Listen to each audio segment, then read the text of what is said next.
Uyazi ibandla ndafunda unless umuntu abe ngunyana. Yabona lo once abe ngunyana upasile. Kodwa xa engumzalwane ndafunda into abazalwane bathi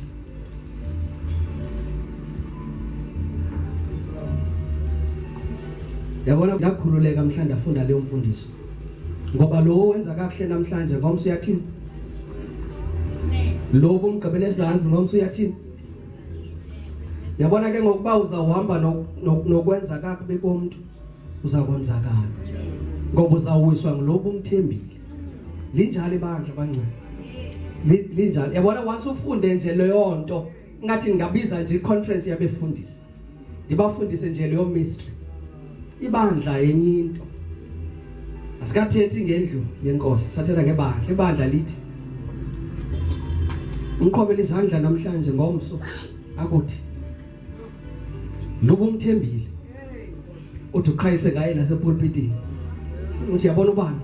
My son, my daughter. Ngomso athi lo ibe ngathi angakhutshelwa ngaphandle ngokungaxabiseki. Suke ngomso ibe nguye. That's the nature of the beast. Hallelujah. So you must be very careful that the ones you think you love ngoba bekwenza kakuhle namhlanje might be the ones abazakuvisa kabuhlungu. Yayaba bebekuvise kabuhlungu isenekwenzeka ngosuku olungaphi ngaba bazakuvisa kamnandi. That's why izwi let you love God and love people. If you've been sitting under my teaching, then you'll understand.